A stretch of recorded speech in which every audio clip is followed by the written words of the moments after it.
There are films that tell us what men are supposed to be, and then there are films that quietly show us what it costs to become them. Martin Ritt's Sounder and Denzel Washington's Fences unfold under many of the same historical pressures. Poverty, racial constraint, the long shadow of survival in America. But the men at their centers adapt in different ways. One remains tethered to relationship even as the world presses in. Another hardens, armors, and narrows in order to endure. And in that narrowing, something else comes into view. The quiet, often unseen labor that makes masculine survival possible at all.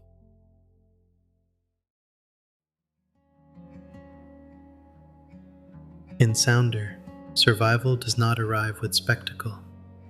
It arrives quietly, in the measured rhythm of work, in the careful rationing of hope, in the way a family learns to live inside limits that were never of their choosing. Nathan Lee Morgan is not presented as a conquering man. There is no mythology of dominance surrounding him, no cinematic inflation of his authority. What we see instead is something far more fragile and far more recognizable. We see a father working within constraint, a man whose dignity is not performed outward, but carried low and close to the body. The world pressing in on this family is unmistakable. Economic precarity, racial boundary, the long architecture of a system designed to keep effort and reward permanently out of balance. And yet, under that pressure, Nathan's masculinity does not fully harden. It narrows, yes. It grows careful.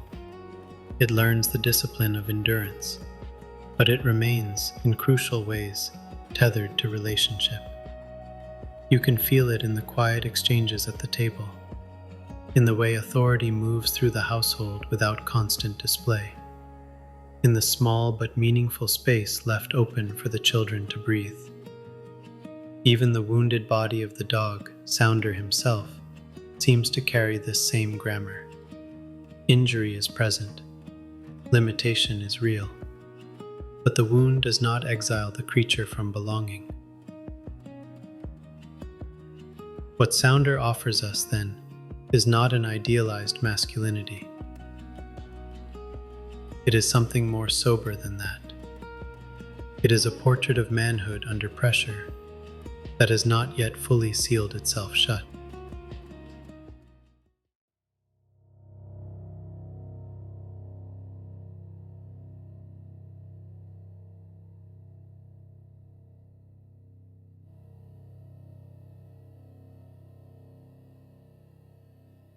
If Sounder shows us one way a man might endure the pressures of his time, Fences reveals another. Troy Maxson stands in a world shaped by many of the same forces: racial exclusion, economic constraint, the long memory of opportunities denied. Like Nathan Lee Morgan, Troy has learned that survival in such a world demands discipline. It demands vigilance. It demands the ability to keep moving even when the horizon has narrowed. But in Troy, something else has taken root alongside endurance. A hardening. Earlier in his life, Troy believed the world might open for him. Baseball held out that possibility, a future in which effort and talent might carry a man beyond the boundaries set for him.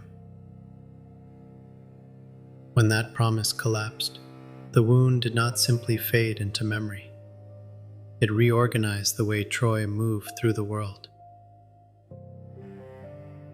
The vigilance deepened. The boundaries tightened. The language of care began to take on the shape of control. Troy loves his family. That much is never really in doubt. But love, for Troy, has learned to travel through narrower channels. Provision instead of presence. Protection instead of openness. Authority instead of listening. What emerges is not cruelty in the simple sense. It is something more complicated and more troubling. A form of masculinity that has armored itself in order to survive, and in doing so, has begun to close the space around it.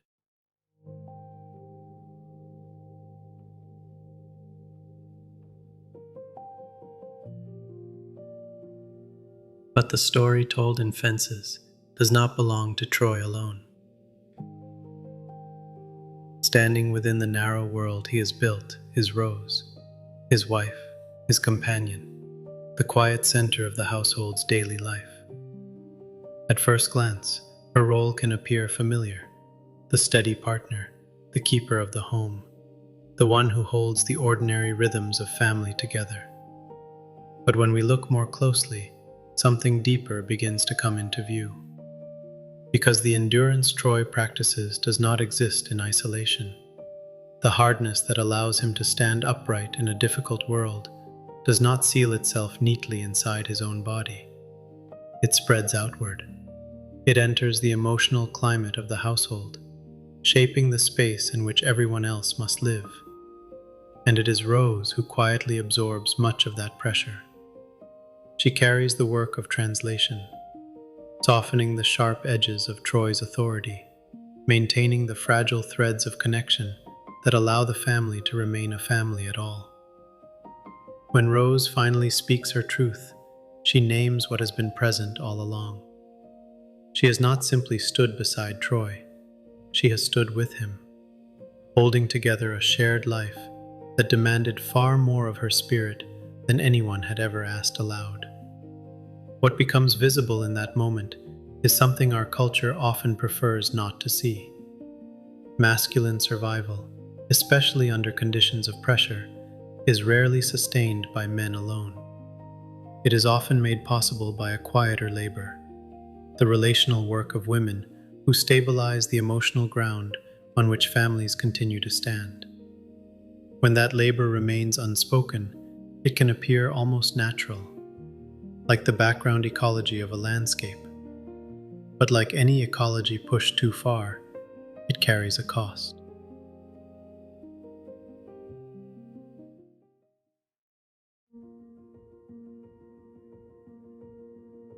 When we place these stories beside one another, a quieter pattern begins to emerge. Both Sounder and Fences unfold within the same historical gravity, a world in which men were expected to stand upright inside systems that offered them very little room to breathe.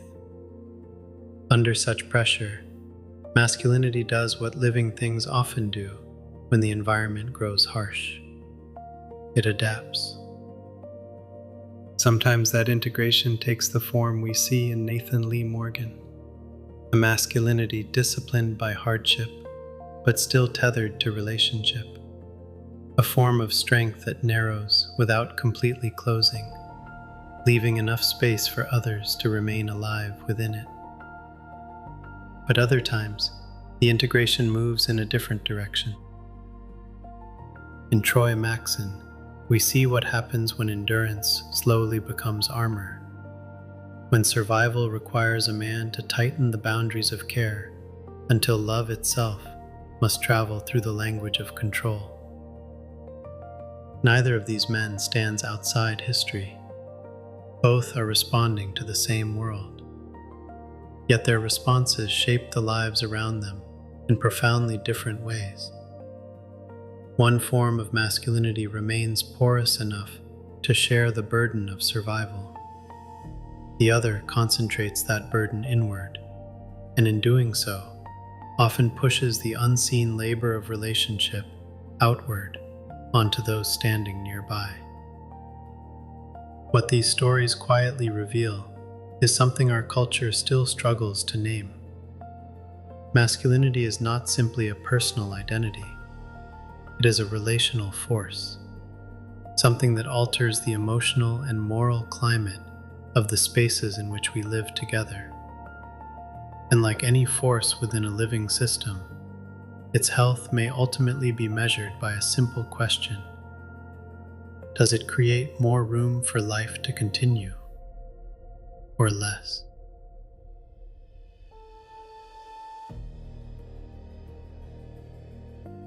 Stories like Sounder and Fences stay with us, not because they solve the questions they raise, but because they leave those questions quietly resting in our hands.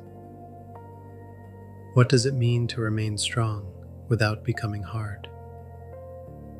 What does it mean to endure the pressures of the world without narrowing the space of life around us? These are not questions belonging only to the men on a screen. They belong to the ordinary lives we are living now, in our homes, our families, our communities.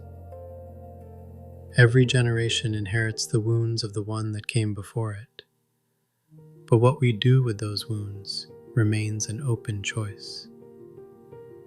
We can pass them forward as armor, or we can learn, slowly and imperfectly, how to carry them in ways that still leave room for others to breathe.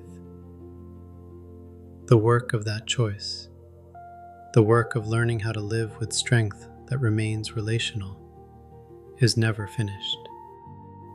It is simply the quiet labor of becoming human together.